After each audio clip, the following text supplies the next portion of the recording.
Working with women can be challenging for men these days. Hey there, disciples of the bad dude philosophy. We got a video request from DB. Basically, this gentleman requested my take on Bernard Chapin's video, which was about advice for men in the workplace with women. In this day and age, when we have to make videos about advice for men in the workplace with women. Pathetic, right? First off, let me be a little transparent and tell you a little bit about me, because I've had some negative feedback from some of you, and I am to blame for not being clear about what I believe in, so that I am not misunderstood. I am in my mid-30s and currently reside in the unelected European Union of Socialist Republics, having lived in other regions so far, including the Middle East. Regarding my relationship status, I choose to be single and to mingle, if you know what I mean. And I've been honest about my intentions with women, and they appreciate it, because then I give them the option to spend time with me or not. Women do respect men who are honest. That's a given. For years, I've considered myself a MGTOW, but lately the term has developed such a bad name, with all these angry, deprived incels infiltrating the ranks of MGTOW, and I really don't want to be associated with such aggressive weaklings who know nothing about women or manhood for that matter. I've dared to criticize MGTOW a few times, and I've lost all of my MGTOW subscribers, almost all. And that says a lot. It shows that most MGTOW, okay, not all obviously, are no better than the perpetually offended groups they whine about constantly. It shows that they can criticize, but cannot take criticism. If you hate women for their nature, you're like the guy screaming at thunder. You're an idiot. It's healthy to acknowledge the nature of women and of societal dynamics, but whining on and on and on is counterproductive, especially when the reason that legislation does not favor men these days is male politicians who want to secure the female vote. Women are just playing along with what men have created. Also, I don't adopt the MGTOW label anymore, because calling yourself something and attaching yourself to group identity isn't exactly going your own way, right? It's like those bikers who pretend to be unique, yet they all dress the same way and cruise around in flocks like sheep. MGTOW have become the new bikers. I prefer the milder approach of YouTubers like Entrepreneurs in Cars, Economic Invincibility, and the Yogi Opes, who don't focus on women all the time, but instead focus on manhood, masculinity, which is what all these incels need and will never get if they carry on being bitter. I've been bitter too for some time, and maybe it's an inevitable process, but it must end sometime so you can move on. Now back to the video that DB requested I analyze for you guys and girls. I pretty much agree with the points that Bernard expands on, and there's no need to repeat them. It wouldn't be fair. Bernard has some good points, and I like the way he lays them out with structure and ease. I'll just go through with what stuck with me. True, no one should use emotion at work, not just men when interacting with women or anyone. There's two main manifestations of emotion at work: being submissive and whiny, or being angry and aggressive. They are both weakness. The truly powerful are those who cannot get their emotions triggered by minute matters. Ever seen James Bond get angry or sad, or whiny for that matter? If you respond with emotion, any kind of emotion, you divulge your weakness, your trigger. Look at a typical MMA or boxing build-up before the fight. Why do you think they trash talk so much?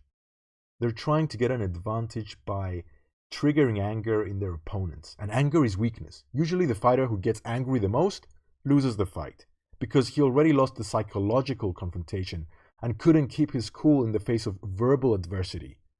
So he definitely could not keep his cool under physical adversity. I encourage you to see how Russian fighters fight, especially the Emelianenko brothers, with their dead-eyed, total cool expressions that are impossible to get a reaction out of. Also see their weigh-ins before their fights. These guys are the definition of cool. It's no accident that the word cool is associated with total relaxation and lack of emotion and total control. And it's considered a good thing. So yeah, women and men will not respect you at work if you are emotional. It's not just about women here. Be like Data from Star Trek The Next Generation, which is probably the best series ever. Everybody respects Data, or the Terminator for that matter. But why? Because they are machines. Can't get any cooler than that.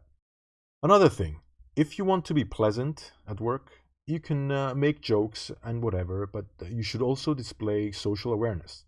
You should know what the dominant narrative is in your culture and try not to make controversial small talk or jokes with women or with men. It's all about the narrative. When I lived in the Middle East, I was amazed to see all these Western, supposedly women's liberation advocates adopting the regional narrative, which saw women in a more traditional role. And they were fine discussing it and accepting it there. As soon as they jumped on the plane home to a Western country, however, they instantly adopted the Western narrative, in which women are somehow oppressed and so touchy-feely. It's the culture and it is what it is. So have some situational awareness. Look at the big picture. Now, some men say that you should not associate with women at all at work, due to how easy it is to allege harassment at work without any proof having real consequences for a man who could be completely innocent. Well, look, again, I don't blame women fully for causing this. I believe that men are to blame mostly, and I'll explain why. Have you seen that classic video by Tyler Durden, where his pupil uses a sleazy pickup line on a girl and she gets offended and aggressive, and then Tyler uses the same line on the same girl and she gets flattered and responds positively? What does that tell you? It tells you that with women, usually, and with everyone really, it's not what you say. It's the delivery, the presentation, the sugarcoating, which sets the frame, the narrative. If you're weak next to a woman, they see you as creepy and sleazy. Kind of like Mike Myers. So whatever you say in that narrative, she'll respond accordingly. Don't blame women for their defensive nature. It is what it is. But if you convey integrity and strength, she'll trust you and feel safe around you. Go figure. Therefore, she won't take things you say badly. Of course, there are people who will take anything from anyone as offensive, but I'm telling you, most times it's men's fault. We've become so weak as men, ashamed for our masculinity, and I blame state-controlled, mind-numbing, brainwashing, feminized education for that. But still, they can't change our hardwiring. We just cannot respect people who are weak, especially men who are supposed to be strong emotionally, even more than physically. To sum up, working with women in the West has become an issue because legal and societal rules put men down in a compromised, weakened position, so that plenty of men refrain from socializing with women at work and try to avoid them in common tasks and projects. This has a negative effect on productivity and society too. And yes, I blame men for this situation because who are the most lawyers? Men. Who are the biggest capitalist owners who own the media? Men. Who are the biggest politicians? Men. They brought this upon us. Men. So I personally consciously limit my interactions with women at work. Every interaction with a human is a mini conflict. That's what I believe. Where each party tries to dominate the narrative. Why would I walk in the ring with Mike Tyson? It's his arena, it's his thing, his world. Why would I confront him on his battlefield?